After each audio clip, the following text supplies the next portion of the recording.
Welcome to My Life Chassidus Applied, episode 345. It's a special Purim edition, with Purim being this year, this coming Friday. In Eretz Yisrael, it's a Purim Mishulish, because you have Purim on Friday, and Shushim Purim, and then on Sunday, in Yerushalayim and all of Eretz Yisrael. So it's a unique kviyas, a unique schedule. And so we'll focus this particular program mostly on Purim applied, Chassidus applied to Purim and related topics. This program is dedicated in loving memory of Bezalel Jacobson, whose 8th yahrzeit was on Zayin Adar, dedicated by the Jacobson family. But before we get to Purim, let's begin with Inyana Diyema today. Today was Tes Adar, the 9th of Adar.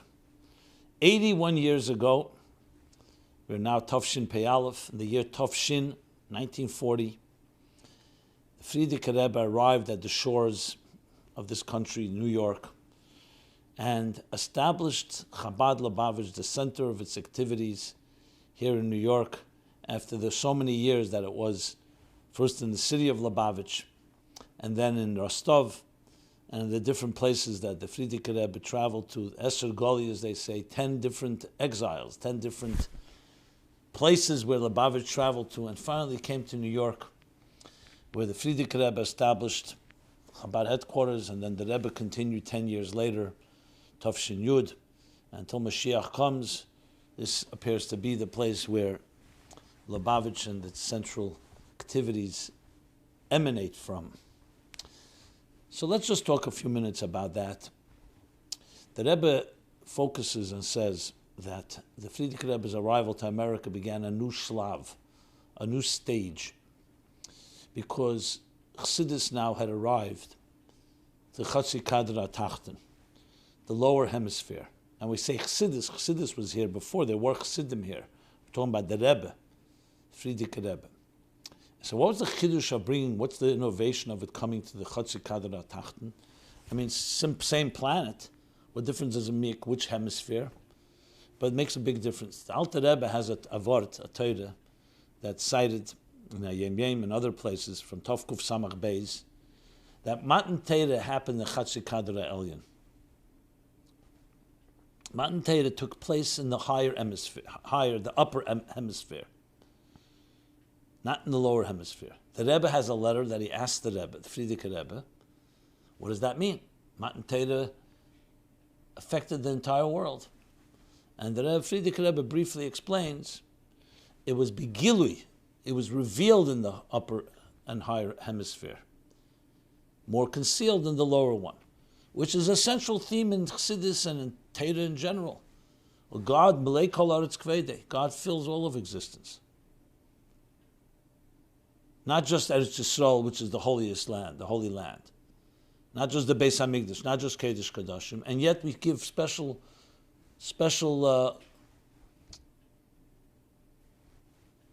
focus and special Kedusha, Dafka in Eretz Yisrael, and their Gufa, the different levels, all the way to the Holy of Holies. The answer is because there are parts of the world where the layers are thicker. So from our perspective, there are more concealments, more shrouds, more partitions, more veils. In places where there's Gedusha, there are less veils. So the same thing, Matan Torah Begoli was far more powerful, and its impact was on that hemisphere, the upper hemisphere, Chassidic Elyon. Like we say in the human body, the whole human body has a life force. And yet the mind, the brain, the head, the reish, has many more of the superior faculties and one more revealed energy and intensity. So the same thing is with the globe. The Chassidic Elyon is like the higher part of the human organism. Elam Katan Zeh Adam, a human being is a small universe. The universe is a large human organism. So it was more revealed. Thus, the lower hemisphere, because Matan Torah happened on the other hemisphere, where now usually we're there, it's day, here it may be night, there's overlap, and therefore it was considered a lower level, spiritual level. And as such, when Chassidus, when the Rebbe came to America, even this lower level now arrived, the Gilui of Primis HaTeira, Mayonisecha Chutza. So it's another stage. And this would be the final stage, because there are no other hemispheres to conquer.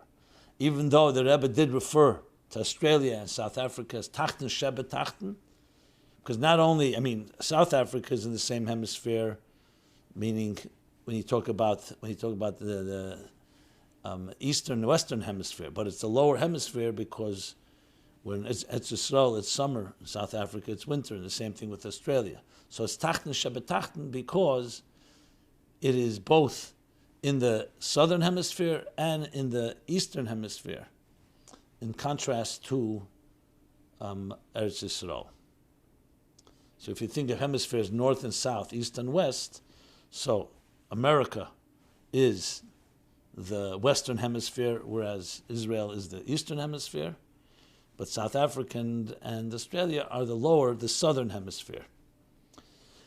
Bottom line is that these are all stages in bringing Elokus and bringing the divinity and the spirituality and the deepest levels of Torah that reach to the highest levels of godliness to the lowest hemisphere. And with that, we have the final step of permeating, mamata lamaila, from the bottom up, every part of the world with godliness. Now, it's interesting because this is also the process of the whole transmigration. The Alter Rebbe writes in Torah Eir that had Adam and Chava done their work and they're not eaten from the tree of knowledge, it would have been like one great large torch that would have drawn all the sparks from all over the world from the top down. They wouldn't have to travel everywhere. But since that didn't happen, they multiplied their children, transmigration began, slowly, because now you have to go to the sparks. You can't just assume they will be drawn to you. So if you think of it in that context, then 1940, 81 years ago, Tafshin, on this day, is another stage in that we are now going to the last sparks that are on the farthest recesses and corners of this earth. The New World, it was called. And as the Frierdiker Rebbe made the point, America is nicht anders. America represented materialism. Yes, freedom, but materialism. And to bring Chassidus there, despite everybody's expectations, was a tremendous Mesiras Nefesh and a tremendous chidush. There's that entry in the diary of the Frierdiker Rebbe where he says that after he got off the boat, he arrived on 9th of Adar on this day 81 years ago, so they took him to the Greystone Hotel where he stayed for a while. The Frierdiker Rebbe, though everyone expected he'd want to rest after a long ordeal coming from Nazi-ridden Europe, all those days on the boat, yet the Frierdiker Rebbe wanted to speak, and he spoke. And I've heard this from eyewitnesses who were there. He spoke with a full passion that I came here not to save my life. I didn't want to come here. Hashem, God led me here. I came here to show that in America we can make this just as the old home. Streets and homes and communities filled with Yiddishkeit, with Torah, with mitzvahs, with Shabbos, and so on. He spoke as if he was speaking to millions of people. I heard that directly from some of the people that were there. With that commitment, that conviction. Afterwards, a few of his chassidim, his friends, his supporters, wanted to see the Rebbe. They came in to see him. And they told him, more or less, paraphrasing, Rebbe, we heard your words. We love you. We respect you. Because of that, we want to protect your honor and the honor of your Holy Father and grandfather and great-grandfather. What you said is not realistic. It's not going to happen here in America. So we just want you we want to lower your expectations so you shouldn't be that disappointed.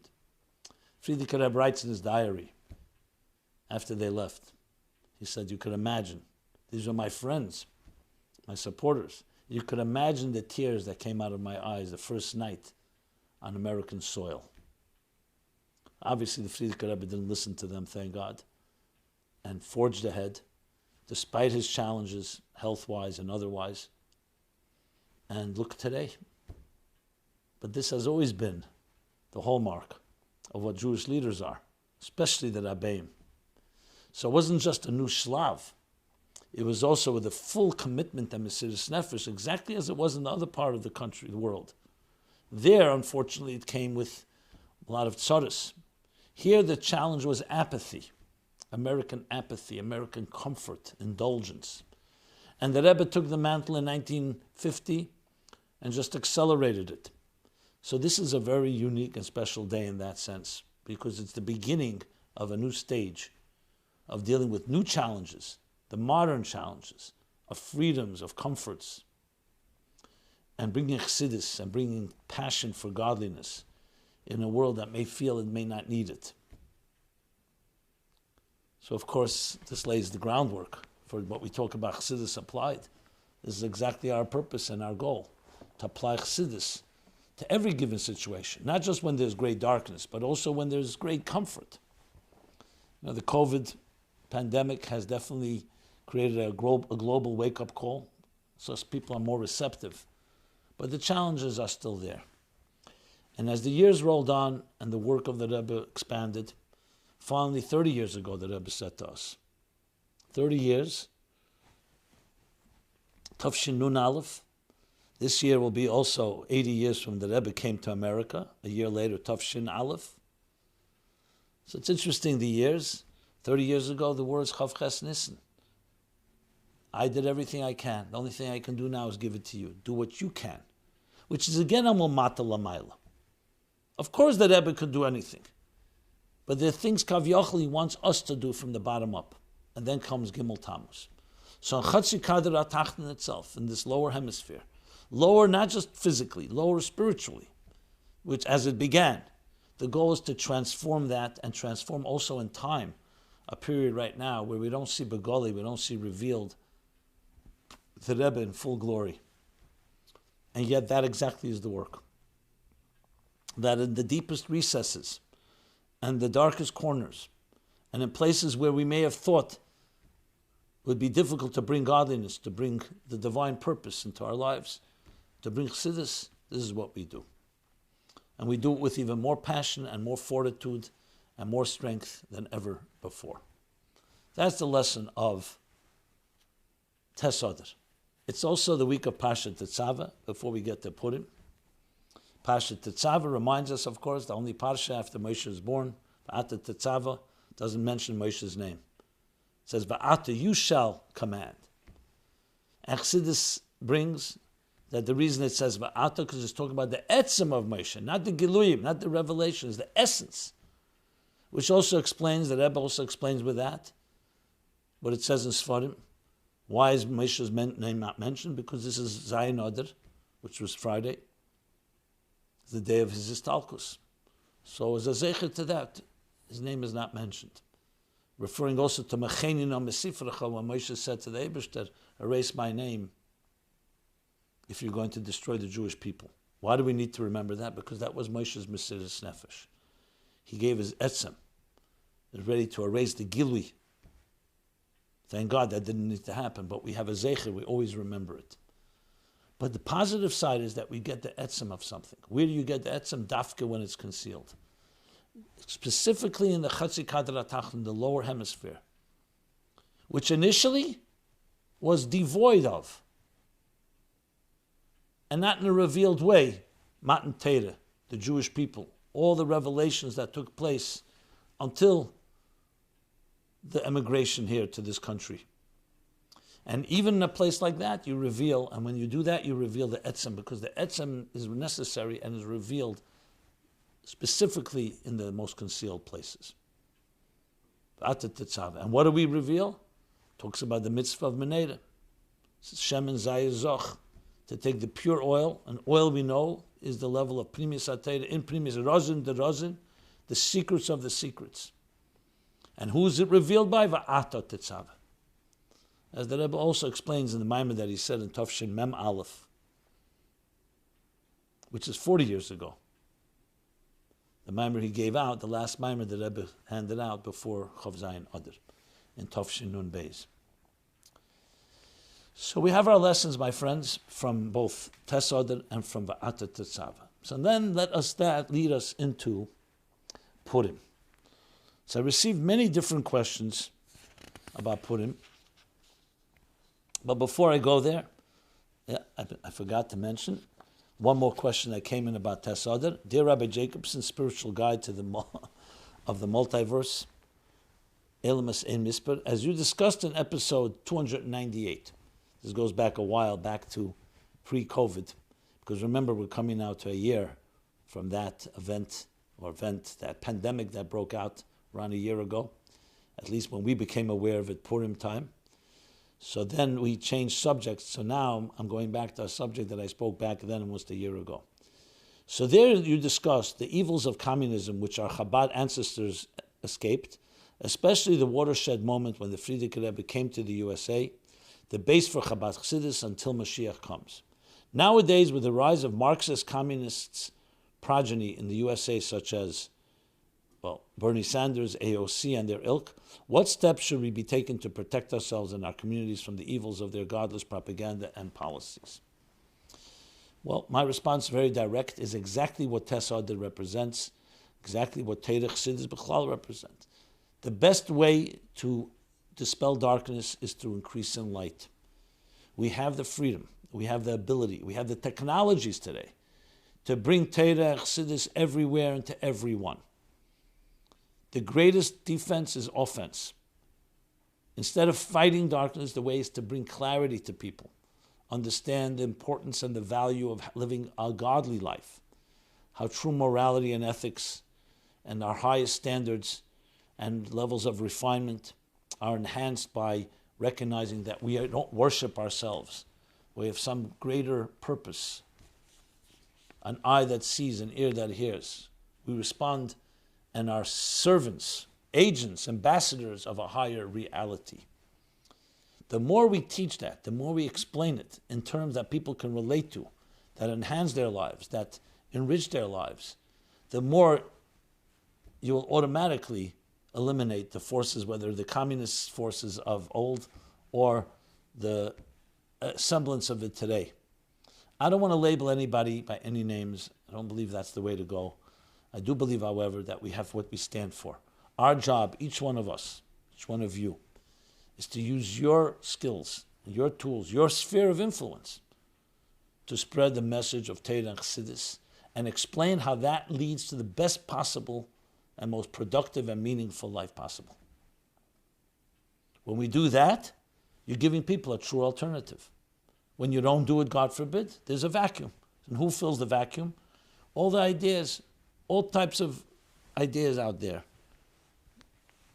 Many of them which are really godless, as you point out. Many of them that don't have the value that that we deserve in our lives. So that's the immediate answer. It's not a political, it's a spiritual approach to life, exactly like we learned from Chanukah and Purim. Is through spreading the light of Torah and mitzvahs. Those that have political influence, use it by all means, but also in the spirit of what God wants through the Torah, the Torah of light that He's given us. Okay. So with that, let us go straight into topics, Purim-related topics. Got a lot of questions. I don't think I can go through all of them. I'll try my best. And let's begin with, since Shabbos Zocher, which was yesterday, you always read parsha Zocher, Asher Asa Lecha Amalek, the Shabbos before Purim, because Haman Hagogi came from Amalek, from Amalek, and therefore you have Schira Kedem Mechiyah. When we erase the name of Haman on Purim, when we celebrate the victory over Haman, so before remembering it is the Shabbos before we remember it. Shabbos Parsha Zocher, the only parsha that l'chol hadayis, l'kol alma, everybody holds is up to a mitzvah da'araisa to hear, because of the mitzvah of Zocher Asher Asa Lecha Amalek. The simple, obvious reason is because Amalek represents, both physically and spiritually, our arch enemy. On a physical level, when the Jews left Egypt, Amalek was the only one that had the nerve, the chutzpah, of people who had just suffered so greatly. You'd have a little compassion. It would be just, imagine the Jews coming right out of the Holocaust and someone attacks them. Amalek attacked the people in the most vulnerable time. Because Amalek represented, like Nazis, represented a reprehensible force, spiritual force, that was antithetical to everything that's divine. Asher karcha baderech, the deeper meaning karcha, they cool you off. Apathy, indifference, coldness, lack of warmth and passion, which is so essential to life. The kiss of death. Amalek is also the gematria, the same numerical equivalent of the word suffix, doubt, which is another form of apathy, throwing doubts, which cools you off. You know, when you're very committed and passionate and someone just throws a doubt, it's much worse than having someone that disagrees with you, because the doubt that starts plaguing you. Ein simcha ka'ataras hasveichos, there's no joy than one that's resolving doubts. Purim, the joy of Purim, resolving the doubts. So the war with Amalek, Milchama with Amalek b'der der, in every generation, as the Torah says, is one in our hearts and our souls. According to everyone and most people, Amalek, physical Amalek, has been eliminated. But the spiritual, the psychological, the emotional one still haunts us in so many different ways. And that's why it's a mitzvah daraisa, because when you have such doubts, it infects, it pollutes every part of our lives. You can't do anything when you are somewhat paralyzed by doubt, by coolness, by aloofness, detachment. It lies at the heart of every commitment that you're involved, that you're committed, that you're forging ahead with clarity. You know, today people talk a lot about the uncertainty of our times due to the pandemic. It's another form of Amalek, uncertainty. Where does certainty come from? When you look higher. You raise your hands and your eyes to heaven. And you find clarity in fulfilling your mission in life. Yes, there are many things that are unknown. But the unknown, the key is not that there is unknown things. The key is that it should not control your life. That there are doubts, but they shouldn't control your life, because you have a mission to fulfill, and whatever is going on. Even if the mission means that you cannot do certain things that you would have done a year or 2 years ago, it's still your mission. So the battle with Amalek affects us all the time in every possible way. It's the antidote, and that's what Purim represents, Zocher represents. Remember where you come from. Remember what Amalek did to you, so you shouldn't allow it to affect you. Remember the positives as well. And that is that we were sent here on a mission by God, each of us given indispensable tools and skills to accomplish an indispensable mission that you and only you can accomplish. And you have all the strengths you need. That is the essential message. And that leads us into Purim. So, in this discussion of eradicating Amalek, here's a question. Rabbi, can you please explain the mitzvah of eradicating Amalek? I have a tough time wrapping my head around this. I don't mean this in a brazenly negative way, but here's my question. Hashem creates a nation that is so evil, and makes it a commandment that they should be wiped out. This seems kind of twisted to me, especially after learning, as you mentioned in your previous episodes, that Hashem doesn't create anything levatala, for waste, for no purpose. And also that Hashem was happy in creating all of his creation. Comes this mitzvah of obliterating a nation that Hashem creates at the outset to be bad and to require destroying? If you can please bring light to this concept. Thank you tremendously. Okay, so I brought some light. I'll bring some more light to it, hopefully. I explained what it is in concept. Remember, it all begins on a higher spiritual level. So the question is an excellent question. Not just how you can eradicate. Why would God create it in the first place? But let's go back to the first question of all questions. Why did God create existence in the first place? And a world where we can make a mistake. Hashem tells Moshe Rabbeinu. Those that want to make a mistake will make a mistake. In the language of Chassidus, created a world with a tzimtzum harishin, a total concealment, concealing the divine presence from us, to allow for us to be an independent consciousness, an entity, in order to fulfill the purpose of Lasis Leis Baruch Dire B'Tachtein, the desire that they create a home, a dwelling place in this lowest and darkest agnostic universe. So God created, why did he create an agnostic universe? and then tells us to obliterate the agnosticism that can potentially also lead to atheism and denial and making mistakes. Because that's the purpose of creation. The Alter Rebbe says we don't have a reason, because a taiva nishtak in kasha. We can't ask such a question because this goes all the way to the essence of the divine that precedes questions and logic. And yet that we know, as Chassidus says in certain Maimorim, we don't know why, but we know what. What? To go into this lowest of worlds. Not like the soul is in heaven, in Gan Eden, in paradise, studying Torah, doesn't have all the challenges, health, corruption, duplicity, and all that comes with this hostile world. And there bring light and transform. We know what we need to do. Amalek is a manifestation. If there was no Tzimtzum, there'd be no Amalek. Obviously, it's a far cry from the Tzimtzum. Tzimtzum is just concealment.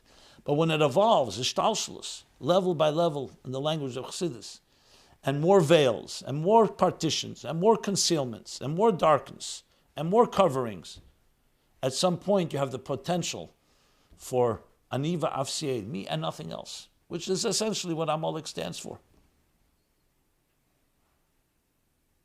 God wanted to have a manifestation, just like He wanted us to go out of our limitations and constraints, which is Mitzrayim, but didn't suffice with just a spiritual archetype, but created a physical Egypt. The same thing, there is a nation that manifested this. Did they have free will? It's a good question. The same question is asked about the Egyptians. The Rambam asks, how could you punish them when God said to Avram Avinu that your grandchildren will be in a land that's not theirs? So God already decreed the slavery in Egypt. So there's two answers, the Rambam, the Ravid. One is that God didn't say which Egyptian. So each one had their free will. Another answer is that they did much more than what was asked of them. The same thing with Amalek. Amalek, you could argue, was a nation made a choice, made a bad choice. It was due to their own spiritual depravity and due to their own spiritual disconnection, dissonance, and ultimately led them to be that. It's an interesting discussion. Did God push their hand? He also hardened Pharaoh's heart. So on one hand, you can say it's an outgrowth of the Tzimtzum, and on the other hand, you can say that partially also due to them. But regardless, that there's a manifestation of Amalek, of doubt, of everything that is antithetical to the divine, that is what Amalek is. And God is saying, eradicate them. This isn't a personal thing. Eradicate this whole very corrupt nation. So if you knew, and God told you that every man, woman, and child is of the Nazis, a Nazi, and they will attack you, coming from God, we don't have the right to make that decision. I once wrote a whole article on this topic. You can look it up at meaningfullife.com.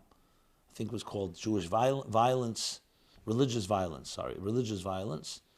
And I discussed this whole thing with Amalek. So it's definitely an anomaly. It's not something you can just say every nation has that. And it describes a very depraved and very corrupt people. But essentially it's rooted in a spiritual place. And that's ultimately the answer. So it's not God created them and says now eradicate them. It wouldn't make any sense. It comes down to a whole process of a condition, a psychological archetype that exists among us. And as I said, till this day, even though there may not be an Amalek right now, physical in a human being, but we all have the archetype, that spirit that possibly can infect us, that we need to totally eradicate. Another question in this regard, King Saul messed up. He didn't obey God's commandment that the prophet ordered him to, which was to kill every man, woman, and child of Amalek. He had Rahman's compassion for a little child that would ultimately bring to Haman. And he let King Agag live, and from Agag came Haman and many others who have caused harm to our nation. So why do we hoot and holler and sound groggers after hearing Haman's name, and we don't sound groggers after hearing King Saul's name? After all, Saul was as much part of the problem as Haman was, and therefore his name also deserves to be blotted out. Well, not quite. Yes, Saul did what he had to do, but Haman is not off the hook. Saul made his mistake, and we're told about it. But you cannot compare someone who actually called for genocide of every man, woman, and child. It would be like saying that if somebody had fed Hitler Yamach Shemoy some type of poison, someone behaved in a way that caused him to become the anti-Semite he became, therefore that person should be obliterated like him. No. So I think it's a little extreme. I don't know if you're asking this facetiously or you meant it seriously, but you can't compare the two. There are things that happen at the root source of something that can be a beginning of a problem. And had you done it and nipped it in the bud, it would have resolved, it would have preempted the issue. But once it became the issue, Haman, of course, is the protagonist and his family and all those that participated. Okay, so more on this topic, especially on Amalek that I've discussed here and much more in previous episodes, please go to episodes 174, 207, 252, and 298. All these cross-references, you can go to chassidusapply.com, is a full, complete website with all the previous episodes archived, where you can write your question anonymously. Other resources are there on learning Chassidus and applying Chassidus. Began now a new radio show. We've done now 2 weeks. Last night was the second week. On Tanya. Tanya applied. If you go to chassidusapply.com/Tanya, you find all the details, where it's broadcast, where you can listen and view it even afterwards, like today. Just beginning, just up to the introduction of the Alter Rebbe to Tanya. So that's an exciting new project. Please take part of it, take advantage. In English, learning Tanya and applying it to our lives, which is the main focus, making it relevant. And more resources at chassidusapply.com, including the essays, thousands of essays, and now also creative submissions of applying Chassidus to a contemporary issue or challenge in our lives. So those are cross-references. Let's now go to some more Purim-related questions. Just make sure I'm covering everything here. Why does the Megillah of Esther start with a party that happened years before the main part of the story? Yes, we know that the story of the Megillah spanned over 7 to 9 years. It's interesting. If you lived there, you wouldn't have even noticed many of these events. They seem so random. When you look in retrospect, you see it was all planned. You can connect the dots and see the Nes Melubish B'Teva. Because it wasn't an open miracle like the parting of the sea. But then you see all the dots, and they all lead to what? To our redemption from a genocide that could have destroyed the entire Jewish nation who lived in the 127 countries in Achashverosh's empire. So the story begins and does not conclude till 9 years later, depending where you begin counting. So the question is, why does the story begin with a party? We know the Ikar Hanez began with Balaylahu Nadu Doshnas Amalek, that night when Achashverosh had insomnia. And that's why we actually, like the Mariel says, we begin reading the Megillah a little louder there. The voice goes up because it's the beginning of the miracle. So why do we need to know this beginning? The Rebbe has a powerful sikha where he answers this question.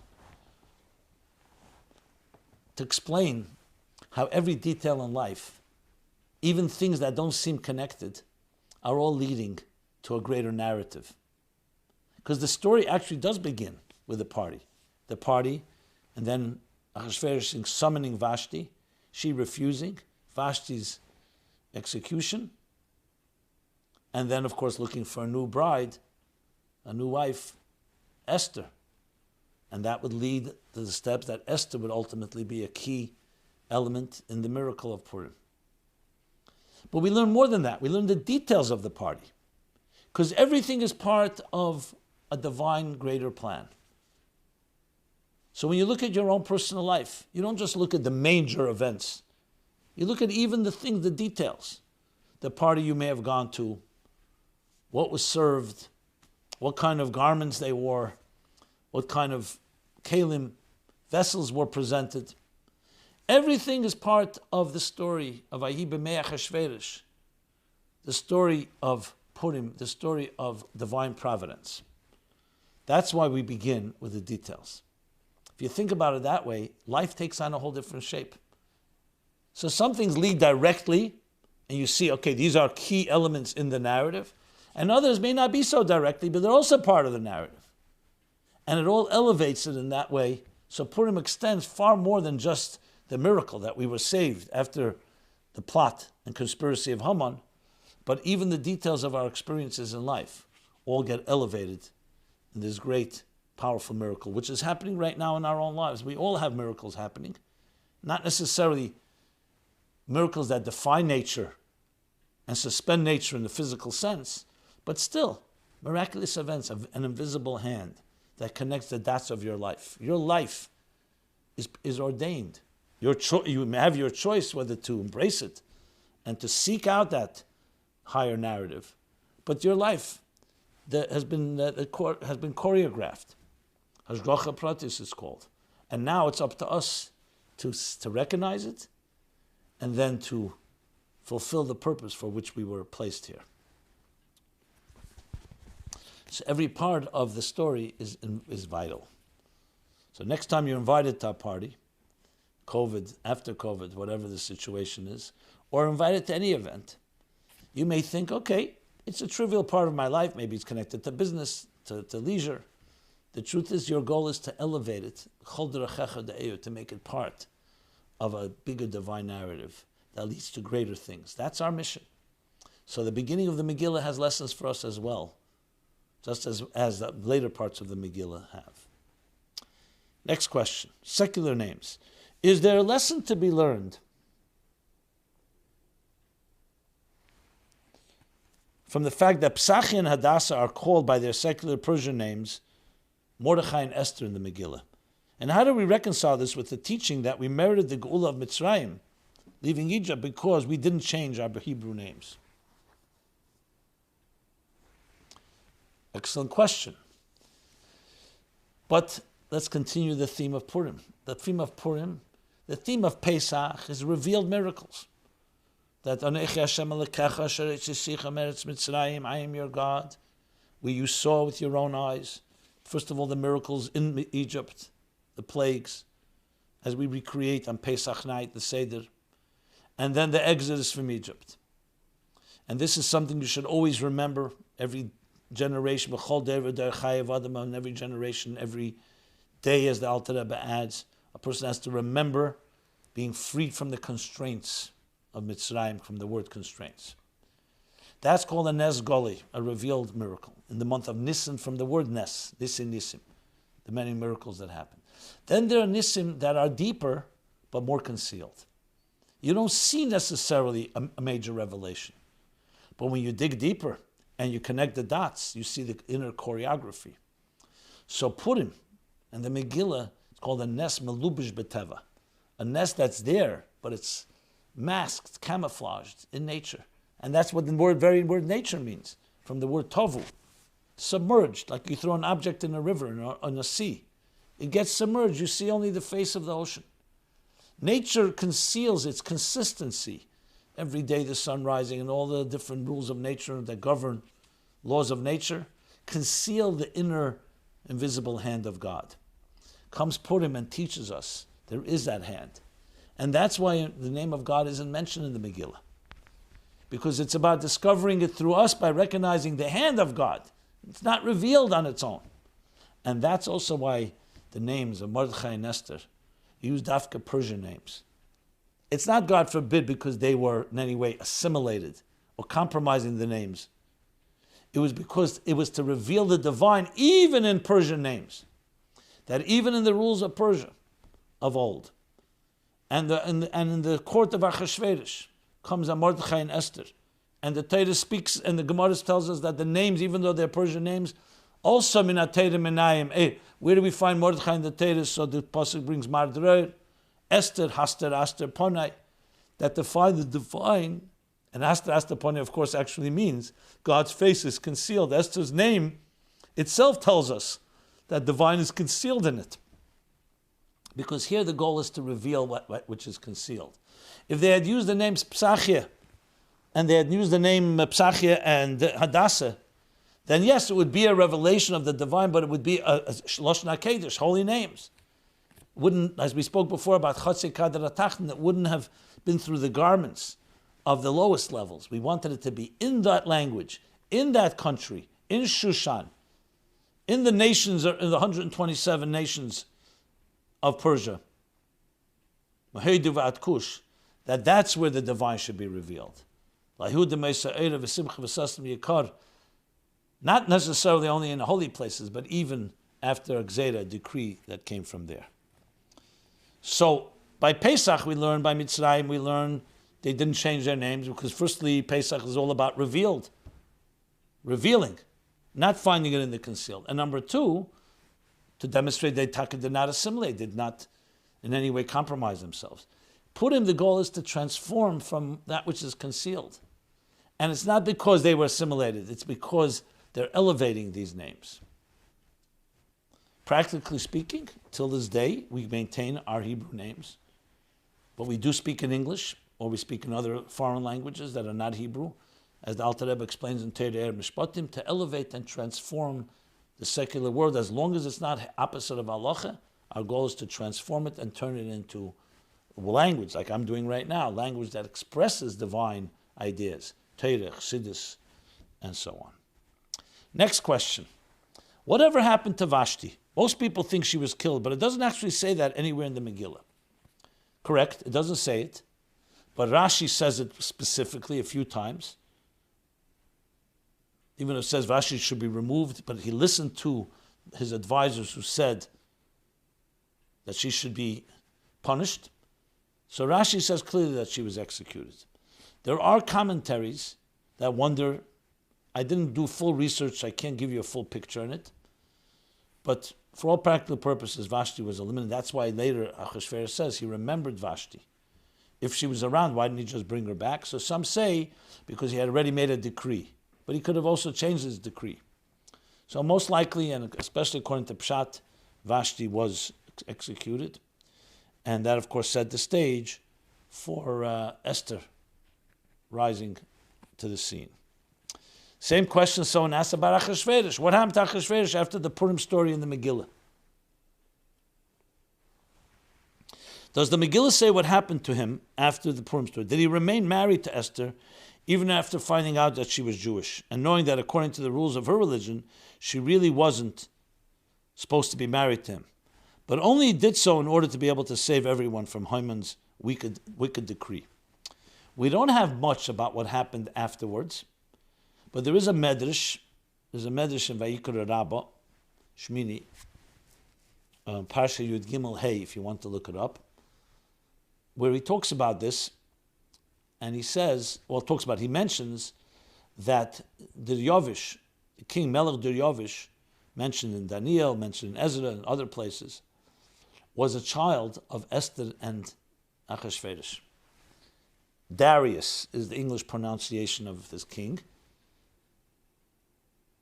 The Medrash actually puts it this way, that this king, Diryovish, had a pure source, which was his mother, Jewish mother, of course, and an impure one, which was Achashverosh. Now, when exactly he was born? Was he born during the story of Purim? Or afterwards? The Mashmois, it seems afterwards. So it seems that they stayed together. I don't know how long, but that's something that needs more research. The reason I'm mentioning it, even though I don't have a full answer, only what I've just brought, because I'd like this to be a partnership. Maybe some of you can know the answer, or some of you may not do the homework. I would really appreciate if you could help me with this, look into it, and send me a note. You could either do it at chassidusapply.com, you could send me an email at simon@meaningfullife.com, and if anybody has more information, what happened to Achashverosh afterwards. In some books, but I don't believe they're Torah books, say that he ultimately was killed, which was not uncommon then. And but the question is the Torah sources, and of course what happened with Esther. We know Mordechai remained Rishad HaMelech, but for how long? So this is something that we can look into. I was going to look into Seder Aderes, but I really did not have the time, just being honest. But I'm going to look in other places as well, but if you can help out, it would really be appreciated. L'tayelos harabim, for the benefit of many. Okay, next question. These questions came in from people like yourself, and that's why I always respect someone who asks a question. Some are questions are more directly Chassidus applied material, some less. But regardless, they're interesting questions because they are, of course, people that impact our lives, the lessons of Achashverosh and Esther and so on. Did Haman work in a barber shop before getting a job in Achashverosh's court? He actually did. The Targum Sheni tells us. I was told this fact by a friend, but it was said in a way to disparage and embarrass Haman. What's wrong with being a barber? It's an honest profession, and it's even helpful to the community spiritually, as giving someone a haircut prevents a chatzitza, a block, and beautifies the mitzvah of tefillin. And my friend answered that it says someone who was a barber is disqualified from being Mashiach. Rabbi Jacobson, what are your thoughts? Thank you, and happy Purim. Okay, interesting question. It does say so on Targum Sheni, which is one of the commentaries on the Megillah that adds a lot from different midrashim. The key thing is, yes, to focus on, because Haman made believe that he was a deity. He made believe he was someone to be worshipped. And any reminder, there's nothing wrong with being a barber, but any reminder for Haman, for him it was an insult. And there are many other things that the Midrashim and the Targum Sheni say about Haman. So it was really to focus on and demonstrate that this man was no deity. He was no God, wasn't worth worshipping or bowing to. That's the main focus there. So it's not about disparaging or in any way giving any bad name to barbers. It's actually a very important job, and it's really about humility. Had Haman felt a compliment being a barber, it wouldn't be a problem. He did not feel that. I mean, his what shall we say? His partner in arms many thousands of years later, who we call also with an H, Yimach Shemay, the head of the Nazis, also did not like to be reminded of some of the more menial work that he did in his early time. So the Torah Befedish mentions it, and it's part of the breaking of the klippah of these horrible and terrible forces in history that caused so much damage and could have caused so much damage. Next question. Masks. Let's talk about masks. The Hebrew word panim, meaning face, has a similar root to the word pnimius, which means our inner selves. Are we covering our inner selves by wearing masks? And of course, that immediately answers, this is a question I see you mean is probably not just the masks that we wear on Purim, but also COVID masks. Is there a connection to the masks that people wear during this pandemic? So the first thing, let's talk about masks in general. One of the reasons given why Purim people wear masks is because Purim, everything is masked. As I said, the God's name is masked, the miracle is masked, the events. So wearing a mask is like exposing that everything is a mask. And there's really some deeper story behind it. That's one very basic reason. But we don't wear masks all year round. We're not supposed to wear masks. Because a mask is a concealer. As you rightfully point out, the name for ponim and pnimis go hand in hand. In English, when you say the face of something, the face can be very different than what's underneath the face. And sometimes you say on the surface level and the face of it. But when you look deeper, it's not that way. Hebrew, Lashon HaKodesh, tells you a true face. Chachmas Adam Teir Panav, a true face. The windows to the soul are what? Are the eyes. The face reflects a deeper you. The fact that someone can be echad b'peh, echad b'lev, a duplicitous. Teiche, not kebare, which means you say one thing and your heart is feeling another. You're smiling to someone, but you're ready to stab them, God forbid. The face, the outer face, is not reflecting the inner you. That's considered to be not proper. Duplicity. But when you know it's a mask, and on Purim the goal is not to mask in order to hide. A mask to reveal that all this is a mask. The world is a mask. The story, the events in our lives are masking the deeper story. The masks of COVID is, if indeed it's being told to us by medical authorities, is for a different reason. It's not about revealing deeper things. It's about simply avoiding passing on something that may be destructive. I know there's a debate about it. I'm not getting into that. I'm just pointing out, even if one needs to wear a mask and there's a reason to do so, it's for that. Excuse me. It's for that purpose. Can you learn deeper lessons from it? I'm sure you can. Okay. But sadly, most people do wear masks, either physically or emotionally, and they do conceal their feelings, masks to please and satisfy different people. So this is part of the challenge in our lives, is can we finally come to a point where we can trust someone, where we can allow our inner to shine out to the outer. That's the ultimate goal. But we have to know to do it in the proper way. You see, even with the Eibishter, it says that only when Mashiach comes, that your master will no longer conceal himself with a garment. And your eyes will see your master. Ayin ba'ayin yiro, as the Alter Rebbe brings these verses in Perek Lamed Vav, chapter 36 in Tanya. Why? Because the Gilya Lakus will no longer be concealed. Kashem shani nichtav kachani nikra. Just as the Shem Havaya is written, that's how it will be pronounced. Whereas today, we can't pronounce it because the recipients could not deal with and contain that powerful energy. Okay. The next question, I'll read it only because someone wrote it. I'll read it a little more respectfully. Write about the Rebbe. Since there's a custom to wear costumes, why didn't you find that by the Rebbe? So first of all, it's barely a custom. What do I say barely? It's a custom. It's no mitzvah to wear. You don't see it anywhere as a halacha. It became something, especially for children. Some adults do that as well. Is it a necessity? Definitely not. Is it part of how the masks of Purim?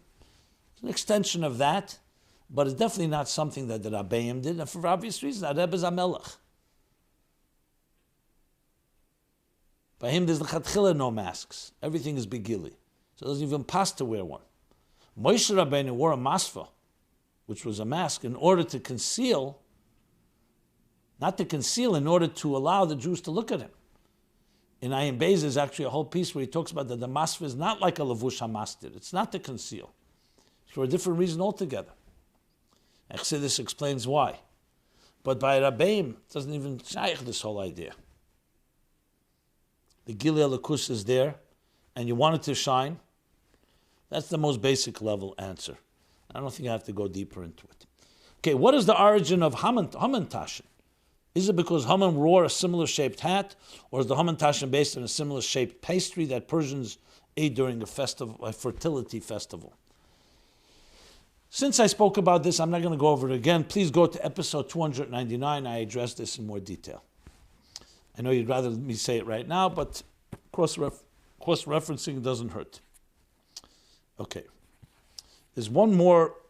Let me see where we are here. Yeah, I'll do it. The Rebbe spoke in Tavshim Mem Daled, 1984. He spoke about a very mysterious, bizarre, and strange Gemara, where on Purim, Kom l'Rabbe v'shachte l'Rab Zera. Rabbe rose and shecht literally means that he shechted, he ritually slaughtered Rab Zera, because they reached a state of Adar Yoda, which is beyond the rational, super-rational state. And then he revived them through a miracle. The next year, he wanted to do it again. Rab Zera said, not every day do we have miracles. So the Rebbe went through this, what kind of Gemara is this? What does this mean? So the Rebbe answered briefly that the Nukuda is no. God forbid that he says the word shachte, sheichet. Shecht, ein v'shachet elo moshach. Moshach means to elevate. Moshach means to expose, to draw. That Rabbe, whose name is Rabbe, which means great, and Rab Zera was small, meaning a smaller level, he revealed to him Seidus HaTeira. They drank wine. Wine is Primus HaTeira. And through Primus HaTeira came Kleis HaNefesh. It caused Rab Zera to expire. His soul actually expired. So it was literally, but it was not with a knife. And then he brought him back. That's why he offered him to do it again next year. But no, you can't always bring me back. So it's really a story of Kleis HaNefesh. It's interesting that Rebbe said this in Memdal, but already in Tofshin Ches, at the end of the Purim Maimer, in a footnote, the Rebbe already explains this answer just in a few lines, 2 lines. So here's the question. In the famous and beautiful Sikha where the Rebbe explains the story of Rava and Rab Zera and explains that Rava killed Rab Zera by teaching him too much Torah, well killed, he elevated his soul. Therefore, Kleis HaNefesh means the soul is so entranced and so inspired, an ecstasy that it leaves the body. If the whole purpose of creation is to refine the world, to reveal godliness, and one of the ways to do that is by learning Torah, how is it possible to learn too much Torah? Shouldn't it be the more Torah we learn, the better? Also, for those who never had the chance to read that Sikha, or for those who want to read it again, can you tell us in which sefer or where online it can be read in its entirety, preferably in English? Thank you and have a happy Purim. And may the joy of Purim be so great this year that it cannot be contained in one day, and it shall last the entire year, and everyone in the community should be able to experience it and be inspired by it. Another question regarding this: after Rava killed Rav Zera and then resurrected him the next day, what happened to Rav Zera's wife? After he was resurrected, did she have to marry him again, or was their original marriage halachically permitted to just continue? So to answer the question, well, the Rebbe addresses it there. By Matan Torah, we could ask the same question. Al kol dibur dibur porcha nishmasam. Every one of the 10 dibros, the 10 statements, the 10 commandments, it says their souls expired from the great revelation. In other words, the Gili HaTorah, yes, is a powerful revelation, but it has to be in Kalim. And if it's not, we see the story. Nadav and Avihu, they went into the Mishkan, Kodesh Kadoshim, unprepared, and they expired. Rabbi Akiva and his 3 colleagues, Rabbi Akiva, Nichnus B'Shalom, V'Yosef B'Shalom, the other 3, when they saw these deep secrets, it affected them negatively. One died, one went mad, one became an apostate. So Gili HaTorah, for most of us, we don't learn on that level. But the stories with the Alter Rebbe learning with Rav Ram HaMalach, the Maggid's son. And the man, he saw the Maggid's son was about to expire, and he gave him a bagel and butter to ground him. The Rabbeim wore a kerchief, a handkerchief. They wrapped a handkerchief around their hands when they said a mimer, type of grounding. The Nevi'im, when they said prophecy, held on to something physical. In other words, when you reach high spiritual levels, even Torah, yes, the goal is to bring it down, but the person may not be always on that level. That is why what happened to Rabbi Rav Zera was something that was not, at the end of the day, the kavanah. The intention was good. It was a big gili, and it needed a miracle, but you need to do Eiris Bekenim. It was Rav Zera. Rabba from the word Rav, but Rav Zera Zeira did not have the containers. So that's the vort here. So all Giluyim, as great as they are, needs Rotze and Shuv. Like the Rebbe Rashab explains in the famous Maimer, Achrei Meis Tov Reish Mem Tes. The Sikh is printed, I believe, in Chelik Chavov, or Chelik Lamed Aleph. I think Chelik Chavov in Likutei Sichos, and the Hisof is there. But the Sikh was said, Parsha Kesisa, Tovshin Mem Daled. So if you look in any of the Sichos from that year, Mem Daled, Sefer HaSichos Tovshin Mem Daled, or Teres Menachem Tovshin Mem Daled, you'll find the Sichos there. It was edited by the Rebbe, and again, I believe it's also maybe printed even in now the new volume of 40 of Likutei Sichos. It may be there, I'm not positive. Regarding the second question, this is a good question. I believe Mefarshim talk about it. What was the din? Whether it was considered a mamish mesim and tchis mesim, or it was considered an extension since he did bring him back. I don't recall the different opinions on the matter. It all comes down to what this meant. It's not the only place this question is asked. But regarding the Rebbe's pshat, how that would affect it, if someone's kleis hanefesh and he returned, you may say that there wasn't a misa, like a literal death in the physical sense of the word, even though it was an expiration of the soul. I don't know if that would have any bearing here. But it's a good question. I don't have an answer to it immediately. I would need to look it up, what effect it had. You could also argue that by then she wasn't aguna because he did return right away. The question is it like a new person, or is he an extension of being the same hemshech of who he was before? That's a good, interesting question. Let's go to the next topic. If anyone has any comments on this, please share. Okay. We're talking now about the month of Adar in general. Is there a source that says the month of Adar is good luck, and that, if possible, one should postpone a court case until Adar?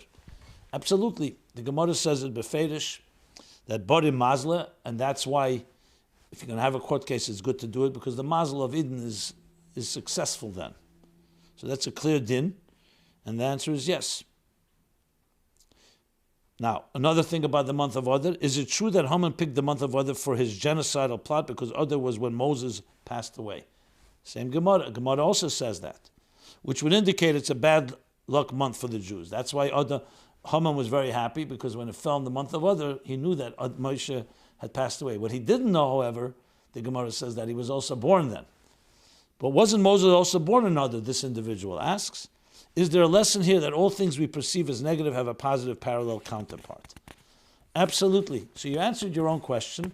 It's a complete Gemara. The Rebbe speaks about it in a number of places, especially in Chelik Tetzaveh, Zayin Adar, beautiful sikha that the Rebbe said from the year Tafshin Chav Zayin, 1967, where he discusses this at length and basically talks about these two sides of it. That even actually the passing of Moshe is also a Maila, because Astalkus of a Tzaddik is also a special day that brings blessings. But Haman was not aware and privy to all of this. And he discusses the difference between a birth and a passing. But bottom line, practically speaking, Haman was aware of the passing of Moshe, was not aware of his birth. That itself is discussed there, why, and details around that. Okay. So though this was completely focused on Purim, I want to just, since it was a timely event that happened this week, and quite a few of you wrote to me, so I'll just address that. And that is the Mars landing. NASA just successfully landed a rocket on Mars. Is there a spiritual significance to exploring places in outer space? In Mars and generally in outer space. Another person writes, being that a spaceship just landed on Mars, I have a question. Did the Rebbe once say it was possible that there was life on other planets? If there is life on other planets, do they have Torah and mitzvahs, or was Torah only given in our world on planet Earth? And if the Torah only exists on planet Earth, what if a Jewish astronaut landed on Mars? Would he still have to follow the Torah there? Very good. So yes, indeed, Shabbos Dvorim Chazain Tovshin Chavtes, 1969. Let's take a travel back. Let's journey back. Let's travel back in time to that Farbrengen. It was the second time that the United States landed man on the moon. And the Rebbe was often, he would talk about events, especially science, other events, current events, and he spoke about it. And one of the questions he addressed was exactly that. Is there life on other planets? Because that was always the talk when they started landing on the moon and now on Mars. That was one of the big quests. We want to know, is there life on other planets? And the Rebbe actually said, yes, there's a Gemara, there's two Mefarshim commentaries, a posuk in Shira's Devoira. Devoira said a Shira after the war with Sisera, and they won the war. She said it at Tefillah, a Shira, a song of praise. And in it she says, Va'oru Marois v'aru yeshveha. That Marois should be cursed, and its inhabitants should be cursed. What's Marois? There are two interpretations. One is a planet, one of the planets, Marois. One is a place on Earth. But according to the first opinion, clearly, Marois, you could even pronounce it Mars. That there may be life, that says there's life on other planets. There are inhabitants that she cursed. Even the second opinion, the Rebbe says, that doesn't interpret it that way, doesn't interpret it because it doesn't feel there's life on other planets. It has a different reason to explain Marois as being a geographical location on Earth.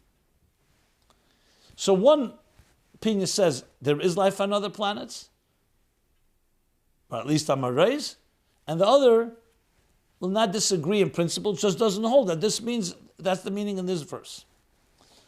However, what kind of life is the question? And the Rebbe continues. It would go into a theological thorny situation if you said that there's human life with free will. Why? Because there's only one Torah that was given on earth. If there's free will, that means that they have to have direction and guidance. And to say there's two Torahs, Chaz v'Shalom, you can't say. There's only one Matan Torah. So basically, the conclusion is there could be life, and there is life according to one opinion, but not life as we know it here. That was one of the things that Rebbe said then. So that brings me to the first question. Is there significance in exploring and lessons to be learned? There's no question that a human being has the power to do with technology unbelievable things. And we acknowledge it, we see it. So number one, it teaches us, as the Rebbe explains in different sikhs, the godless habayra. The godless habayra is seeing God's creations, studying it, but not seeing it as just out of curiosity, seeing it as part of God's masterful creation and design. The second thing, to see that the human being was given the ability, v'kivshuha, but not just to conquer, but to elevate the world and elevate the universe and elevate the solar systems. So if we indeed go to these other planets, and even if we establish stations there and we can establish life, it would be to elevate it. Everything God created in the world was for His honor, in some way to honor the divine. So if a Jew does end up there, remember, that Jew came from earth, he didn't come from there. So there's a Torah on earth. The Rebbe spoke a number of times, especially once Sukkot. What do you do when you're in outer space? Are all the halachas are chal or not? For example, on the moon, can you make Kiddush Levana? What do you do? So that's a discussion, how to apply Torah in circumstances that are unlike Earth, the ones on this atmosphere, and this on Earth. But of course you have to bring God everywhere. God is everywhere. Who created it all? So the questions halacha are going to have to be established and developed by poskim, just like we figured out what to do with different technologies, Shabbos elevators, genetic engineering, heart transplants. How to apply Torah, in, as I said, in circumstances that may be different than it is on Earth. So those are the answers to that. I'm going to do a follow-up.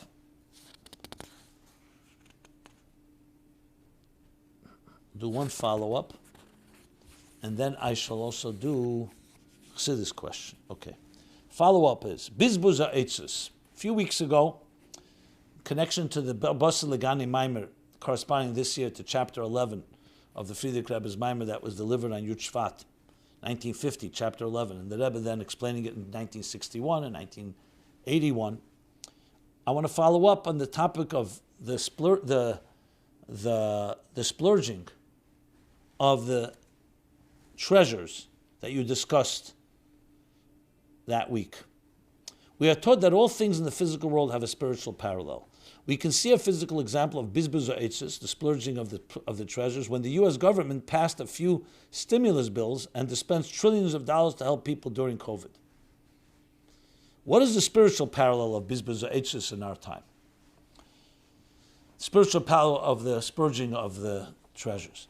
So first of all, I don't know if the governmental dispensation of money goes in that category of splurging. People got $1,200, whatever the amount was. They definitely gave out a lot.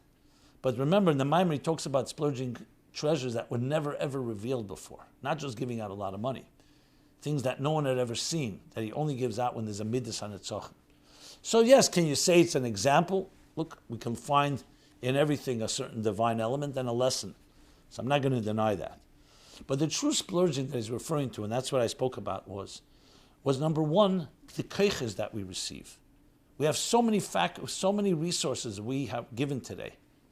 The freedoms we have, the technologies we have to spread Yiddishkeit, to conquer the world, that never existed a while back. So that's first of all, the first expression of it. The second expression is all the Chassidus that was taught. All to give us the strength to deal with Ikvus and the Mashiach, the last days before Mashiach's coming. And many other examples that one can find, the blessings we have. And we're told, that the deepest secrets of Torah were revealed dafk in the later generations, right before the dawn. The darkest right before the dawn. Because we're getting a taste of Torah Shel Mashiach. As the Rebbe explains a number of places. A taste of the Eitzes, of the Chem de Gnuza, but even more the Eitzes, the deepest treasures of Torah. To firstly strengthen us and give us the strength, like the Alter Rebbe's mashal, that you crush the stone, the most precious stone of the king's crown, in order to save the child, and to give us the strength to be able to deal with not only our own challenges, but also spreading the light of Torah, mitzvahs, and godliness all over the world. Futsa meinesecha chutza. Okay. With that, let me go to the Chassidus question, which is a question that has come up many times, Purim related. Can you elaborate on a statement that Rebbe once said that Yom Kippurim is only Kippurim, a small revelation of the energy of Purim, which implies that Purim is deeper and more important holiday of the two. Thank you. Another person asked, did the Rebbe once say Yom Kippurim contains elements of Purim? I don't see the connection. Yom Kippur is a serious contemplative day, and Purim is an unbridled, joyous day. So I spoke about this directly in episodes 84 and 299, but just to give a small taste, and really I encourage you to look there, it's actually from Tikkunei Zeyar, cited in Chassidus, and the Rebbe explains it as well. Obviously, if you talk Minat Torah, Achaz B'Shana, there's no day like Yom Kippur. Shabbos Shabbosin is Deicha Shabbos, the holiest day of the year, going into the Holy of Holies. But Beruchni, there's an element in Purim that takes the Amshach of Yechida, the deepest part of the soul that's revealed in Yom Kippur, and brings it even into food and meal and celebration. So in that aspect, Purim has something that's even deeper. This is not in any way to minimize, God forbid. And on the contrary, Purim got it from Yom Kippur. Yom Kippur was first. But then once Purim came, and remember, Purim ratifies Matan Torah. You could ask a better question. Nothing greater than Matan Torah. And yet the Gemara says, V'kima v'kibel ha-Yehudim, Kimu masha kiblu kvar.